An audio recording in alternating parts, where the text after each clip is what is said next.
police officers ordered to give DNA samples in the death investigation of one of their own. Thank you for choosing us. I'm Steve Irvin. And I'm Katie Rammel. The same officers also linked to alleged off-duty corruption at the South Mountain Precinct. We have live team coverage for you of this big investigation into Sergeant Sean Drenth's death. ABC15's Jen Parks says reaction from the community. Brian Webb has the just-released personnel file of that dead officer. But let's begin with investigator Lori Jane Gliha, the one who first broke this story.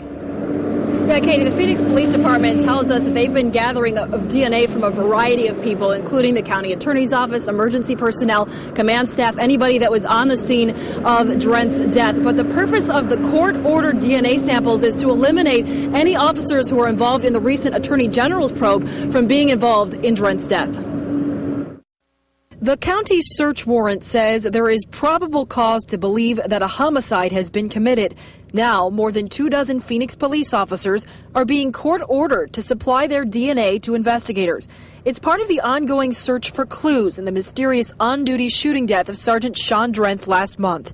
Are any of fellow police officers suspects in Drenth's death? No. They're not? Not at this time, no. That's really troubling if the chief said that. If the chief believes that none of the officers here are suspects, but yet we go down and we request DNA, how's the community supposed to perceive that? The Phoenix Law Enforcement Association told ABC15 every officer named in the recent Attorney General's probe is required to supply a sample, but the police department would not confirm how many DNA samples detectives are seeking. The recent AG's investigation resulted in the indictment of 4 people, and Drenth would also be facing a felony indictment if he had not mysteriously passed away. Plea representatives say many officers are disappointed their off-duty security work is now being linked to a fellow officer's death. It's following the leads in the investigation and making sure that we look at every possible piece of the investigation to ensure that we've done everything that humanly possible to figure out what happened here.